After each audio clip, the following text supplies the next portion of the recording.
یہ سلسلہ رہا ہے۔ اللہ کے نبی حضرت سیدنا زکریا علیہ السلام پر انہوں نے ایسا ظلم کیا کہ انہیں قتل کرنے کے لیے آئے، تو نبی زکریا علیہ السلام نے ایک درخت میں اپنے آپ کو لپیٹ لیا، درخت کو حکم دیا کہ اے درخت شق ہو جا، کیونکہ یہودی انہیں قتل کرنے کے لیے آ رہے تھے۔ تو اللہ کے نبی حضرت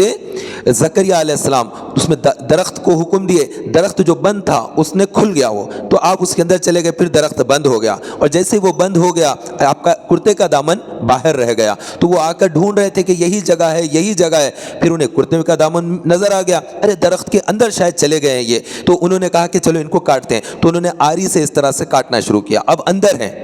حضرت زکریا علیہ السلام اندر ہے، اور انہوں نے اس طرح سے اس پیڑ کو کاٹا۔ جب یہ کاٹ رہے تھے تو ایک یہودی نے کہا کہ نیچے سے اگر پیٹ کاٹیں گے تو اتنی تکلیف نہیں ہوگی، سر پر کاٹیں گے، اوپر سے آری چلائیں گے۔ تو انہوں نے اللہ کے نبی کو جب شہید کرنا چاہا تو شہید کرتے وقت بھی زیادہ تکلیف کیسے ہوتی ہے، وہ حساب سے تکلیف سر پر زیادہ ہوتی ہے، تو انہوں نے اس کے بعد کیا کیا، سر کے اوپر سے کاٹنا شروع کیا، درخت کو وہاں سے کاٹتے ہوئے لائے، تو یہ جو حصہ تھا وہاں پر آ کر آرا لگا، جیسے ہی آرا لگا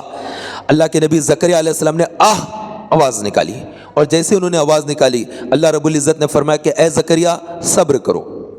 صبر کرو، اب اگر دوبارہ تم نے آواز نکالی تو صابرین کے زمرے سے تمہارا نام خارج کر دیا جائے گا۔ یعنی انبیاء کے مراتب ہوتے ہیں، بہت سی خوبیاں ان کے اندر ہوتی ہے، تو ان کے اندر صبر ہوتا ہے، شکر ہوتا ہے، دلیری ہوتی ہے، ہمت ہوتا ہے، حوصلہ ہوتا ہے، دعوت کا جذبہ ہوتا ہے، حسن اخلاق کے تمام چیزیں انبیاء کے اندر ہوتی ہیں، ان سے بڑھ کر کسی کے اخلاق نہیں ہوتے ہیں، ہر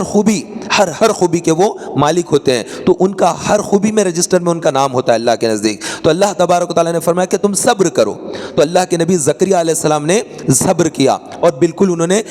اپنے دانتوں کو روک لیا کہ اب مجھے حلق سے کوئی آواز نہیں نکالنا ہے، پھر انہوں نے آری چلانے کا سلسلہ رکھا، تو آری چلی، اس کے بعد دماغ کٹنا شروع ہوا، جب دماغ پر آری چلی تو آپ نے بہت تیزی کے ساتھ صبر کرتے ہوئے دانتوں کو وہی روک لیا، اور ویسے ہی تکلیف کے ساتھ انہوں نے اپنی جان آفرین کے سپرد کر دی۔ تو اس طرح سے انبیاء پر ظلم کرنا، انبیاء کو قتل کرنا، انبیاء کو ستانا، ان کی تکذیب کرنا، ان کا انکار کرنا، ان کی لائی ہوئی کتابوں کو بدل دینا، یہ بدماشیاں، یہ ظلم، یہ ہراساں، یہ تمام چیزیں یہ بنی اسرائیل میں شروع سے رہی ہے۔